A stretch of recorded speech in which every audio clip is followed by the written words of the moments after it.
Mēs esam tā daļa no iedzīvotājiem, kas dzīvo laukos. Mēs tur arī paliksim un veidosim savu dzīvi. Laukos arī ir vajadzīgi gaiši prāti, gudras galvas, darbīgas rokas, lai attīstītu savas zemes, sava novada, savas tautas skaistumu, ko redzēs un novērtēs citi. Tad, kad ierodāmies ciemos vai sagaidām ciemiņus pie sevis, mēs pamanām gan atšķirīgo, gan vienādo, un īpaši priecājāmies par to, kas citiem ir interesants, un ļoti uzmanīgi iepazīstamies ar šo savdabību. Taču, atbraucot mājās, mēs vienalga paturam savu raksturu, savu identitāti, savu bagātību. Tas, kas mūsu mājas ir, ko mēs pārvaldām un par ko atbildam, par ko ir ieinteresēti arī mūsu iedzīvotāji, tā ir mūsu bagātība, kas jāsaglabā, un to mēs nedrīkstam pazaudēt. Nosaukums Pededze ir sastopams jau ap 1860. gadu, kad pagasta teritorijā ir bijušas dažādas biedrības – kultūras veicināšanas biedrība, biblioteku biedrība, reliģiskā dzīve. Šis fakts liecina par kultūras dzīvi. Tā no paudzes uz paudzi tiek pārmantotas un saglabātas Pededzes pagastam raksturīgas kultūras vērtības. Pededzes pagasta iedzīvotāju nacionālais sastāvs ir neraksturīgs Alūksnes rajonām. Latviešu ir 4 mazāk par krieviem, un tādēļ pagastā mijas 2 tautu kultūras. Tāpat kā pagasta satiek 2 upes, Pededze un Virgulice, kļūstot par vienu spēcīgu Pededzi, tāpat sadzīvo 2 tautas, bagātinot viena otru. Uz šo brīdi pagasta rīt rosīga kultūras dzīve. Ir nostiprinājušas gadiem ilgas tradīcijas un izveidojušas vēl gluži jaunas. Tas viss ir kā mazs saules stariņš, lauku ļaužu darbīgu ikdienu virknē. Visus pasākumus pagastā bagātina mūsu tautas namā esošie pašdarbnieku kolektīvi, folkloras kopa Laba Oma un bērnu vokālais ansamblis, jauniešu deju kolektīvs un sieviešu deju kolektīvs, kā arī pamatskolas 5 deju kolektīvi. Visiem šiem kolektīviem bieži tiek piedāvāts piedalīties arī republikas un rajona mēroga pasākumos, pat ciemoties Krievijā, Igaunijā. Lai kāda mērnieku laika nenāktu, Pededzes pagasts arī turpmāk būs tāds pats, kāds tas ir pašlaik. Robežas jau neko nemainā.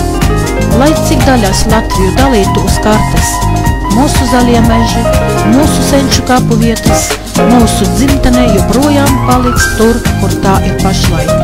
Un cilvēkus, kas šobrīd dzīvo Pededzē, allaž saistīs liktība Pededzē.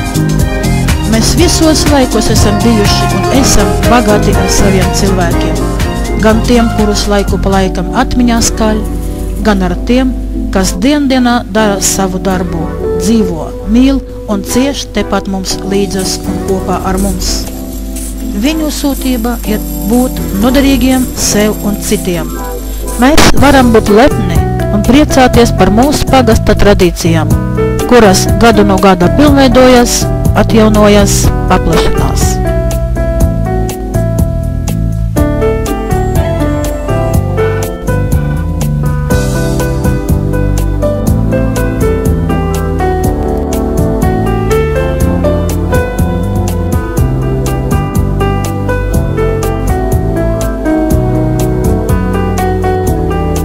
Es novēlu jums možus pavasarus, kur katrs pumpurs krašņā ziedā plaukst, lai līdz ar ziediem plaukst jauns domu gars un jūsu sirds pēc pavasara augst.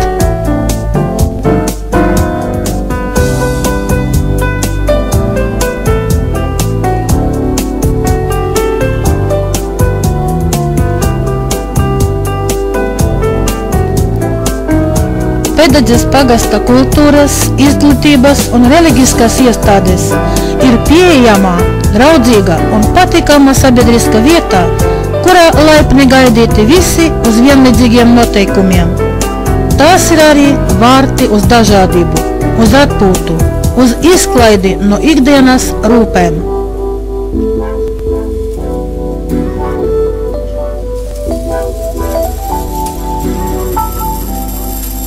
Visa augstāk minēta virzība uz mūsdienīgiem kultūras infrastruktūru pakalpojumiem atkarīga no personāla, kas apmācīts strādāt pārmaiņu apstākļos, no tā, kādu lomu kultūrai ierāda valsts valdība un vietēja pašvaldība.